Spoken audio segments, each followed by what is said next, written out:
ঝালকাঠির রাজাপুর উপজেলায় বাংলাদেশ জামায়াতে ইসলামীর একটি কার্যালয়ে অগ্নিসংযোগের অভিযোগ তুলে সংবাদ সম্মেলন করেছে উপজেলা জামায়াতে ইসলামী।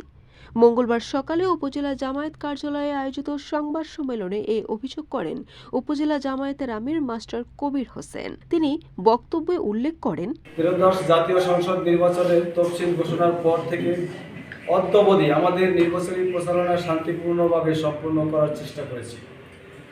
তবে একটি দল আমাদের নির্বাচনী কর্মীদের উপর বিভিন্ন সময় হুমকি, বাধা ভীতি প্রদর্শন ও হামলা করেছে, যা আপনাদের। তিনি অভিযোগ করেন, সাতরিয়া ইউনিয়ন সহ কয়েকটি এলাকায় চিহ্নিত মাদকসেবী ও অস্ত্রধারী সন্ত্রাসী গোষ্ঠী বিএনপির প্রার্থী রফিকুল ইসলাম জামালের ছত্রছায়ায় নির্বাচন ভণ্ডুল করার লক্ষ্যে সাধারণ ভোটার ও দাঁড়িপাল্লা প্রতীকের কর্মীদের উপর সন্ত্রাসী কর্মকাণ্ড চালাচ্ছে। এরই ধারাবাহিকতায় মঙ্গলবার গভীর রাতে দীর্ঘদিনের পুরনো জামায়াত কার্যালয়ে অগ্নিসংযোগ করা হয়েছে বলে দাবি করা হয়। সংবাদ সম্মেলনে আরও বলা হয়, এর আগে প্রকাশ্যে জামায়াতের কর্মীদের হুমকি দিয়ে সাতুরিয়া ইউনিয়নে জামায়াতের কোনো চিহ্ন থাকতে দেওয়া হবে না বলে জানানো হয়েছিল।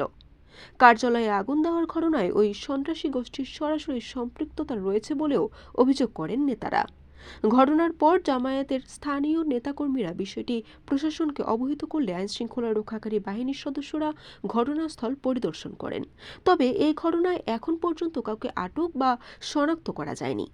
জামায়াত নেতারা ঘটনার সুষ্ঠু তদন্ত, দোষীদের দৃষ্টান্তমূলক শাস্তি এবং নিরপেক্ষ নির্বাচনী পরিবেশ নিশ্চিত করতে প্রশাসনের কার্যকর হস্তক্ষেপ কামনা করছেন।